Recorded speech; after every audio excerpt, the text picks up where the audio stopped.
It is rare, extremely rare, for a car to fail because it was ugly. We've seen plenty of those. It's somewhat common for a car to fail because it was unreliable or perhaps just too expensive for the average buyer. But there is a special, dark category of failure reserved for a machine that was accused of actively trying to kill its operator. Imagine a vehicle so controversial that it didn't just flop in the showroom, it ended up in the halls of Congress.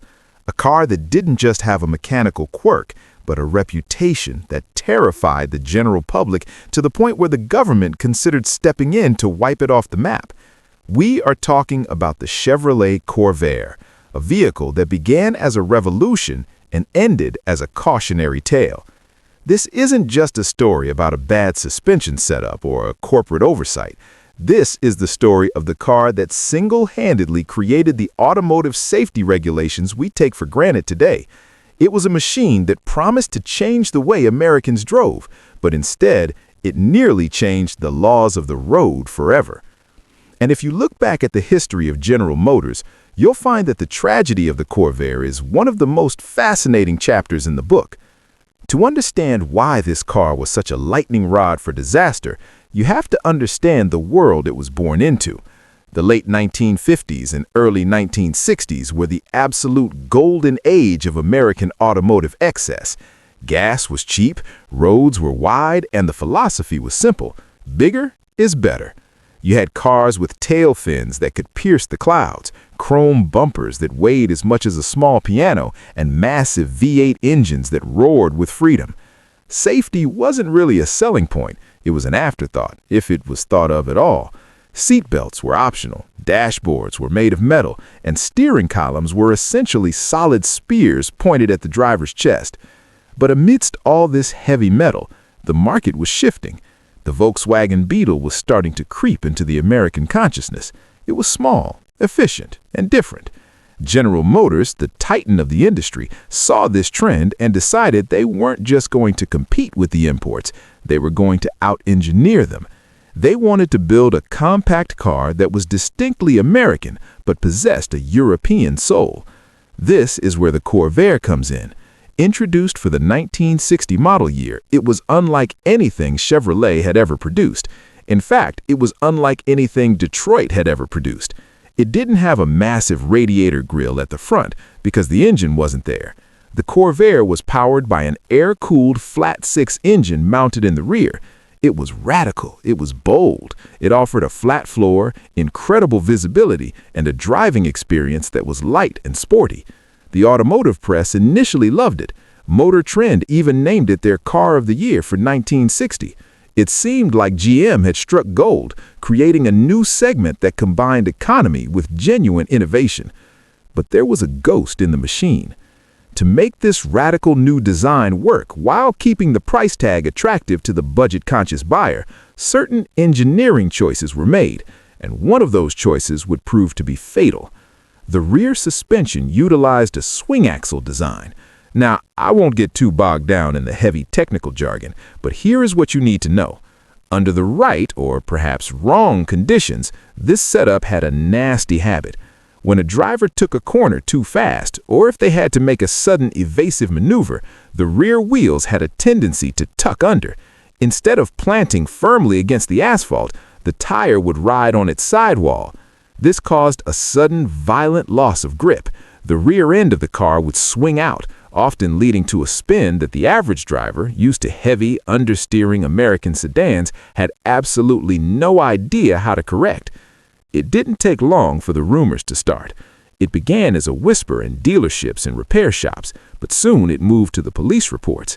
These weren't your standard multi-car pileups on icy roads. These were single-car accidents on dry pavement.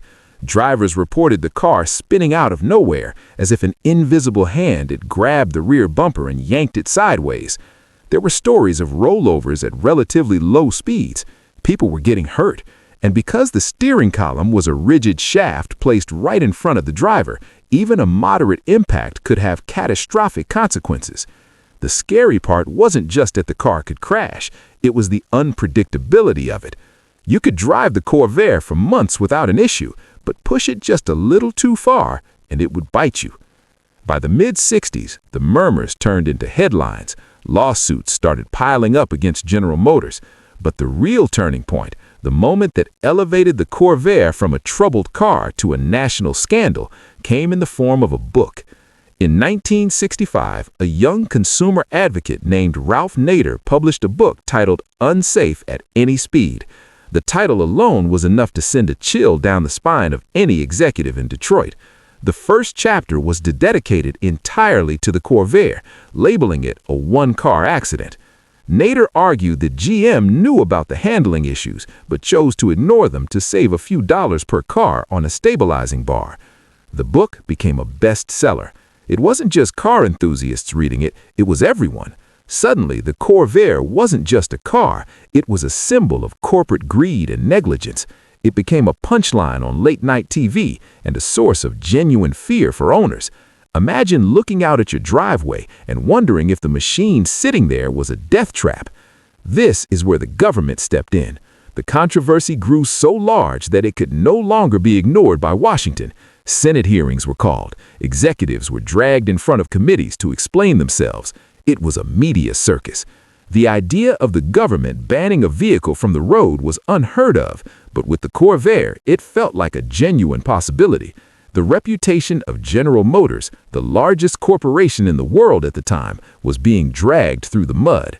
To their credit, Chevrolet didn't just roll over. They tried to fight back. In fact, for the 1965 model year, ironically the same year Nader's book was published, the second-generation Corvair was introduced. And the tragedy is, it was a fantastic car. They fixed the suspension, replacing the swing axle with a fully independent setup similar to the Corvette. It handled beautifully, it looked sleek, modern, and aggressive. If this version had been the one launched in 1960, we would be having a very different conversation right now. But the damage was done. The court of public opinion had already reached a verdict, and no amount of engineering could overturn it. Sales plummeted. In 1960, Chevy moved over 200,000 units. By the late 60s, you couldn't give them away. Drivers were simply too afraid to be seen in them. On top of that, Ford had released the Mustang, which offered sporty looks and a conventional front-engine layout that people felt safe with. The Corvair was fighting a war on two fronts, battling the Mustang in the showroom and battling Ralph Nader in the newspapers. It was a fight it couldn't win.